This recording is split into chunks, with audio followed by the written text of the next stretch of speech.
Back in Gleason's gym, boxing on the edge. You've got Jihad-Abdul-Aziz. Thank you so much for anybody that watched the first video. That was round 1. This is round 2. I appreciate all the comments. I heard them all. You guys were right. We're going to let the knowledge speak more. We're going to get into a deeper element of the Spence Crawford fight. I'm going to talk a bit more boxing as well. So, boxing. How you doing today, bro? Tired. It's still hot and sweaty. Yeah. This humid weather makes things more tired, right? Especially when you're in the gym. Yeah, exactly. Exactly. All right, let's jump right into it. We got into a few details about the Spence Crawford fight specifically. You trained Manuel Latte. We spoke about that. I was asking you what you did to prepare. You guys didn't really have enough time. So let's fast forward. Let's just say you're in charge of Crawford today. You're the head trainer. What would the game plan be for Spence, knowing what you know about having fought him? Well, I mean, you know, his trainers are with him every day, so they're confident in their preparation. So, and like I said before, every trainer is different. You know, to train for Errol Spence after encountering him, you have to take it to another level. And you know, as the saying goes, there are levels to this game here. You know, Errol Spence is a rough, is a real deep preparation camp for him. Errol Spence has one way of fighting, and that's coming forward. You know, relentless pressure. You know, I never really seen Errol Spence on the back foot too much, but he can fight on the back foot. Yep. You know, and that's his most strong point, going forward, setting up shots, relentless pressure. And like I said, the body shots is gonna settle Crawford down. You know, it's hard to prepare for body shots. I mean, even though all the exercises or the condition that you are in, it's hard to prepare for body shots. And from what I see, Errol Spence, he's gonna go to the body. We're gonna keep him stationary. You know, and that's gonna cost him the fight. But even Terrence Crawford, he will have to box for those 12 rounds. Yeah. You know, try to land some really significant punches to hurt Errol Spence and then go for the kill. But I don't see it. I don't see it that way. You know, I really don't see it. So it's hard to prepare a Terrence Crawford for Errol Spence. Well, so you would have to have multiple plan A, plan B, plan C, right? Exactly. So what would plan A be for you if you had Crawford and plan B and plan C? Because there's got to be surely a majority of plan A. You have to do this. Would you drilling it in the gym? What would you do? Number one, I would work on more of his speed, his boxing ability, as you said, or people think, his IQ game. You know, keep him on the outside, pop and move, stick and move, hit him with the hard shots.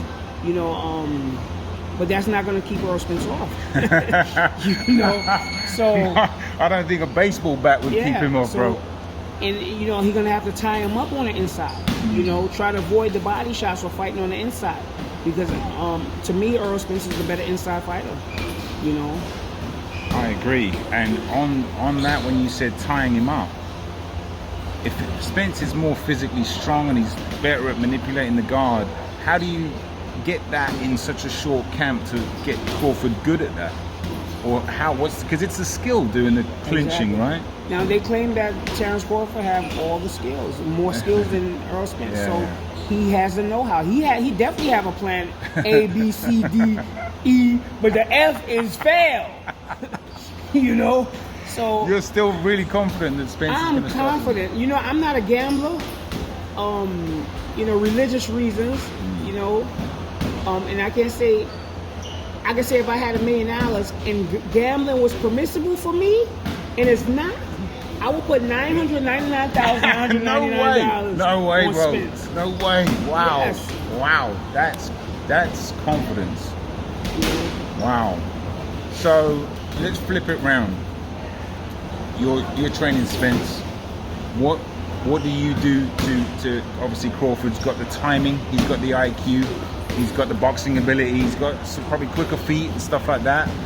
What is the game plan to get to Crawford if you are in charge of Spence? I mean, Spence, he's a brilliant fighter. A lot of people don't know that his IQ is really up there. Keep doing what you're doing. Don't change nothing up. You know, his style is natural for Crawford. Yeah. So that's why styles make fights. Yeah. He has the style to beat Crawford. And Crawford I believe his IQ is gonna drop once those body shots gets up in there.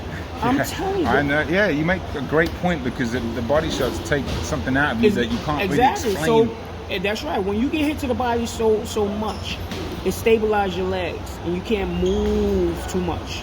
So that's what's going to happen. He's going to dig to his body and he's going to get stationary and try to fight on the inside, which Spence is the better inside fighter. Yeah, by far. You know, he's magical on the inside. And he's going to clock him, body head, good night. So you think Bud, I think he's going to be able to outbox him at times, but there is going to be that moment when he's not going to be able to do it. That's right. And those are going to be the key parts for me. See, you got a couple of rounds that some fighters, they like to fill you out. Right. And Crawford, he have to prepare for this fight. There's no filling out because these do start slow sometimes. You know, he got to be the quicker fighter. You know, all 12 rounds. Why is that?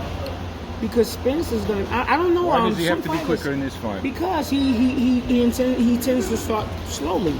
So you know, he's not a quick starter. Right. You know. Yeah. And in this fight here, he's not gonna start quick. No. Yeah, because he knows the danger of this fight. So it's better for him to start quick and keep that pace. So he has to be in tremendous shape, which I believe he will be in. Yeah. And both of them will be at their top. It's fascinating, really. It's a fascinating fight. Yeah. It's a fight of, I don't know, maybe my generation. I've not looked forward to a fight like this for a long time. I think stylistically it's amazing. I think what's on the line, undisputed, where these guys are, the sport right now, the year we're having for the sport, it's an amazing fight. I think last week when we did the interview, you were talking about Spence and the basics. And I think like they're kind of underrated when you do them really well, because not enough fighters do them really well. He does everything really well. Can you elaborate on his basics? Because I jumped in last time and you know I took over a little bit. Apologies, but you were going to talk about the basics a bit more, what he does and why he's so good.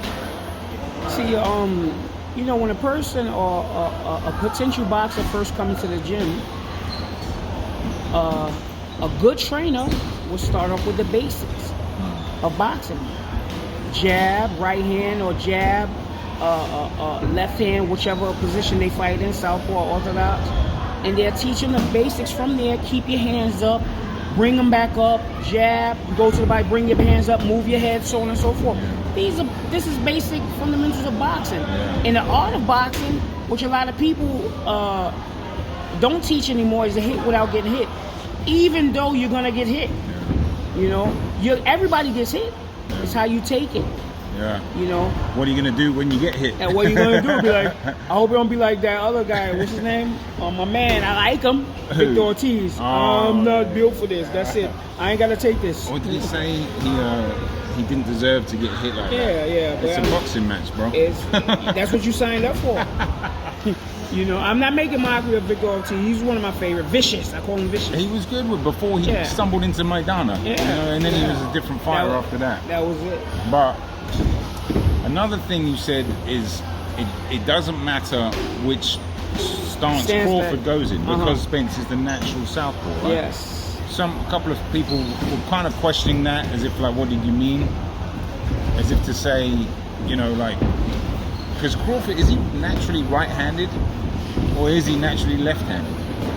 Because I tried to look. You got no worries.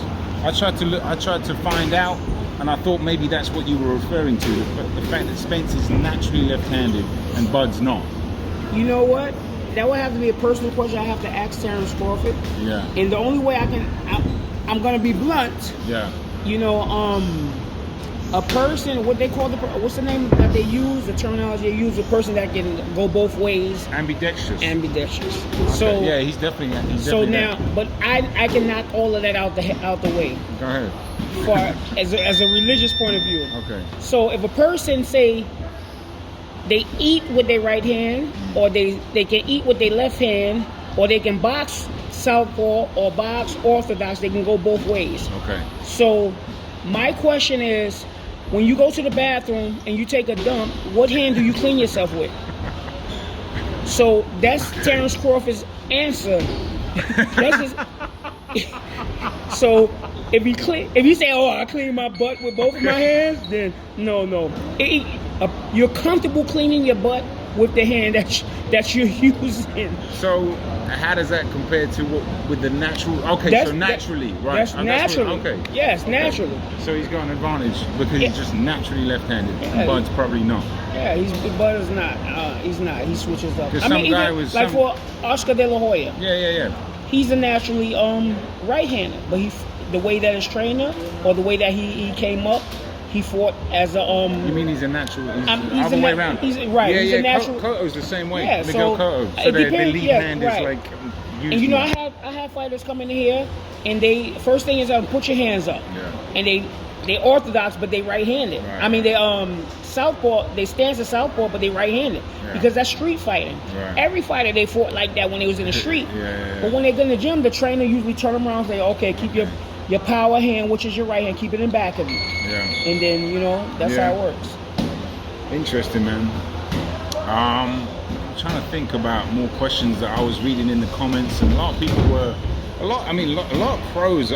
You might be like one of the few that's really picking Spence. Not one of the few, but there was many pros that were picking Bud Crawford, quite a lot, and it's made me think about my choice too, because you've thrown some valid points in there, because I do think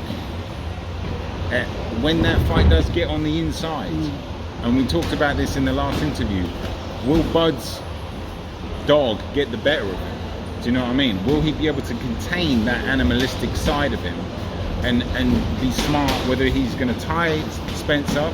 Because if he starts fighting with him, trading on the inside, that can't be good for him. Do you think Bud can control his anger? Because he said he loves it. He loves fighting. And that's the irony of it we were talking about, is that because he's so,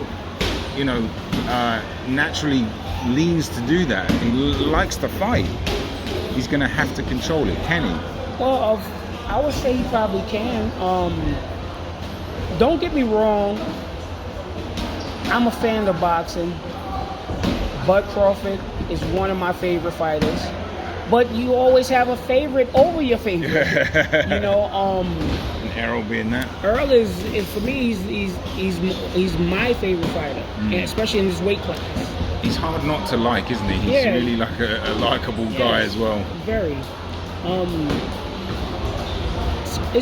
Terrence Crawford is he has a dog in him, and like I said, nobody likes pressure. Nobody really likes to get hit. But you have that person that say, "Okay, keep hitting me. Come on, I can take it." But then it's like pressure bust pipes. Yeah. If you constantly drip, it's gonna drill a hole in it. So and that's what's gonna happen with this fight, I believe. The pressure is gonna be intense, and it's gonna get hot. Yeah. And that's it. I agree with you. I think that people don't really talk about Spence's dog because he doesn't talk about it like Crawford does, and he doesn't show it as much on his face. When Bud gets angry, he starts really showing he's angry. Spence, it's still there, but he's more calm with it. But it's still there. That's the thing about anger. Anger doesn't, most of the time, anger don't win fights. No. It doesn't win fights. Everybody angry. A person angry because they lost. Yeah. So anger really doesn't win fights. Yeah. It's hard work, dedication, determination. Who won it the most? They say they both won it. But the better man will win. And I believe the better man is Errol Spence. Yeah. Yeah, go ahead. Yeah, I mean, it's why it's so fascinating, because you can make an argument for both. You really can. And there's a lot of people that are sneaky saying he's gonna win easy. You know, like it's gonna be. It's not gonna be easy fight. Like Bud's gonna just walk the floor with him. Oh, we got He's a special going for guest. Spence, and he doesn't know any better.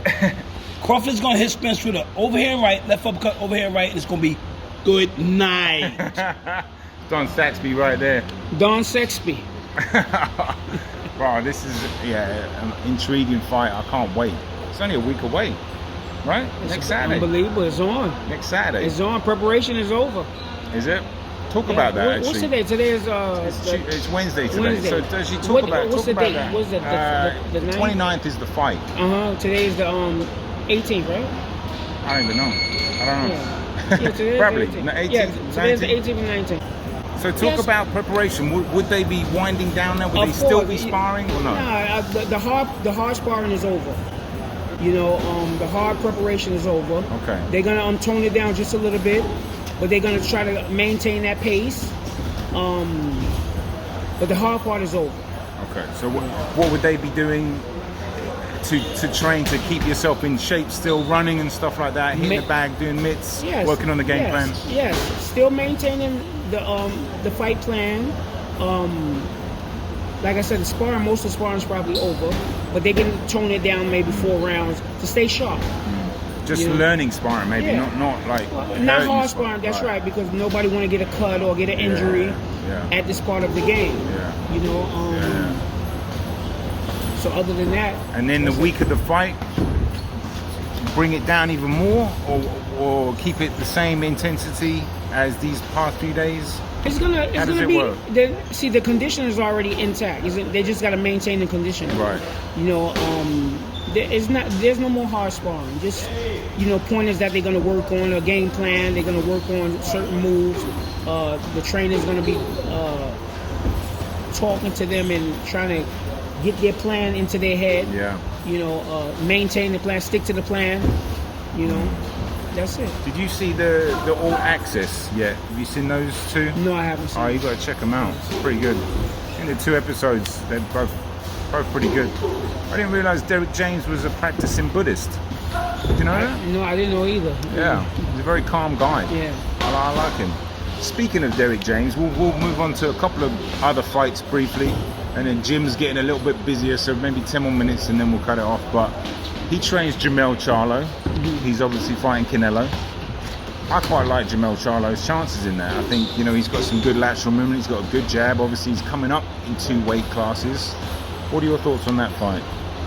It's definitely a winnable fight for Charlo. Yeah. I don't like the choice that he made, or the choice that was made between the two. What do you mean?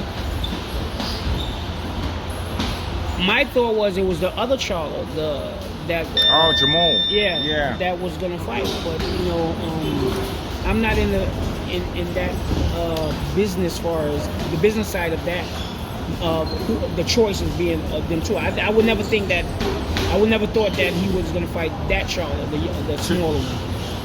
So I watched an interview with the Charlo twins. I can't remember what it was on, but it was Brandon Marshall was the host, a former NFL player, and Jamal they were both there, and like Jamel was saying that Jamal ran into a really big demon in his life in the last year or 2. Like had some real bad personal problems. They both said it on camera.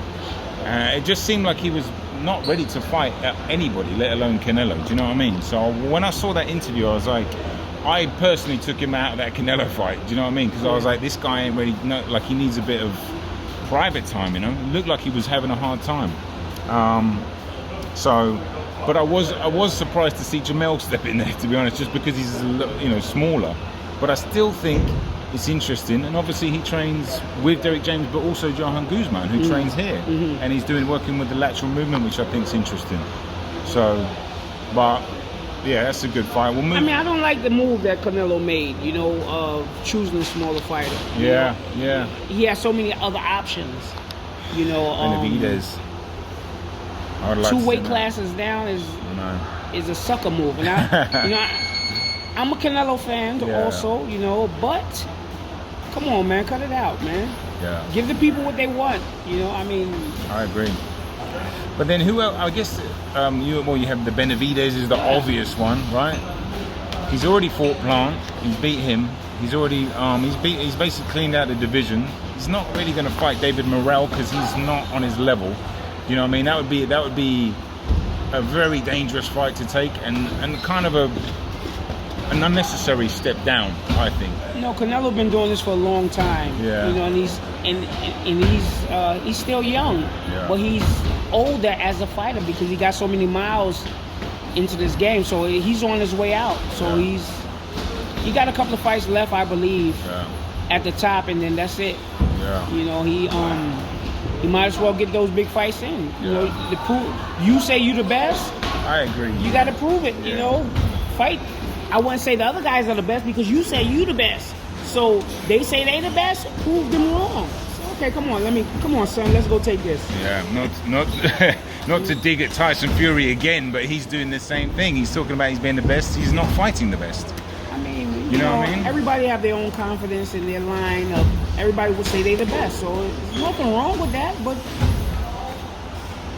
you know, I mean, then you got the fans. They say, okay, I think you should fight this person. I think you should fight this person or that person. But to them, if it doesn't make dollars, it doesn't make sense. You know, so ain't nothing wrong with that. The heavyweight division has got an interesting fight, which kind of came out of nowhere. Usyk against Daniel Dubois. You see much of Daniel Dubois? Yes, I see him. What do you think about him, and what do you think about that fight? Well, Daniel Dubois, he's very strong. And he's more of a basic fighter also. I mean, he don't have a lot of head movement. He just rely on his power, which it can be debilitating, you know, if he hits you. But the question is, can he hit him? Yeah. You know? Slippery guy, isn't he, Usyk? That's the thing. Quick on his feet. I look at he's going to beat him. Yeah. He's going to beat him. I'll be He's too slick for him. very surprised if Dubois. He might stop him actually, to be honest with you. I know it sounds a bit like not the general viewpoint, but I think he might stop him. He's not on that level right No. now. He's not. No. I think once I haven't watched loads of him, but he just kind of has one frame of mind, one way to fight. Don't think he can fight any other way, really. He comes forward, throws that 1-2, That's it. That's what I'm jab, saying. bump, and then, you know, like if you push him back or you start hitting him too, and you saw what Joe Joyce did to him. I know Usyk isn't Joyce, but I think once he gets into some adversity, he doesn't do too well. Usyk gonna turn that pace up on him, Yeah. and he's gonna be like a fly on him. Yeah, that's true. He's like a fly, isn't he? He just buzzes around everywhere. You can't. Well, he's like a cat. You know, you can't catch a cat. Well, I think that's actually a cat in Russian. His name is that in Russian or Ukrainian. One last fight, and then we're gonna get out of here. This is coming up. Actually, do you know what? Inoue and Fulton. That's Tuesday. That fight's next Tuesday. Brief thoughts on that, and then brief thoughts on Beterbiev and Callum Smith, and then we're out of here. Well, I like the monster. Yeah. He is a monster. Yeah. You know, I definitely don't see the fight going the distance. Really? You know, yeah. I like Fulton also. I'm not with that. He's an American type of stuff. That fighter, or I like the better man. Yeah. And the You monster's talking about better. who to pick? Yes. Yeah. You I'm know, the same. You just pick who you think is Yeah, going to win. I look at the monster. He's gonna win. You know. Oh, you think Inoue's going to win? Yes, he's gonna win. He's a beast. It's going to be hard to get a decision there, but I It's agree. It's hard to tame that beast. He's got some pop. He's going up a weight class though, right? But he's gonna maintain that power. Power, I think so too. Yeah. He's got a beautiful jab. See, you know, most natural fighters who can punch, Yeah. they carry that power with them wherever they go. So if they go up, they maintain that power, and he can crack. Especially when you have really good technique. Yeah, And he's got really good technique. excellent. I like him. He's one of my favorites also. Oh yeah. And then one of my favorites, Artur Beterbiev. Absolute, talking about monsters. That guy's a monster. He's fighting Callum Smith. I don't personally give Callum Smith much of a chance in that fight. Do you know what I mean? He didn't show he could really withstand against Canelo. He was on the back, on the ropes, and with his high guard and backpedaling. Once he feel the power of King Arthur, yeah, he gonna say yes, Your Majesty. You know, he gonna be like, I submit. Yeah. You know, I think so too. It'll be like a moral victory, like he did against Canelo, where he didn't want to get knocked out, but he didn't want to open up either. You know. I think he's gonna get stopped in that fight. But you know, I hope he does all right. But you know, he's from the UK. I'm picking Beterbiev because I don't think Beterbiev's gonna win. That's just the same as you. Well, you know, it's about going to the bank on Monday morning, as he said, deposit that check. You know, so he's going to get a nice payday for that. And Definitely. Take care of his family. That's what it's all about. Yeah. That's what it's all about. At the end of the day, at that level, you want the big fights, you want to get your money. These guys risk their lives, these girls risk their lives every time they step in the ring. So, nothing but respect. Anyway, that is it from us here at Gleason's Gym. I just want to say thanks again to anybody that watched the first one. Leave a comment about this interview. Let me know if you want me to do more interviews and any other questions. And that is it. I really appreciate, like I said, all the comments from the first one. Really got the best out of me, and I know you got the best out of him today because I let him talk more. So peace and love. We're out of here, boxing on the edge. Jihad-Abdul-Aziz. Thanks. Thank you so much, man. Boxing on the edge.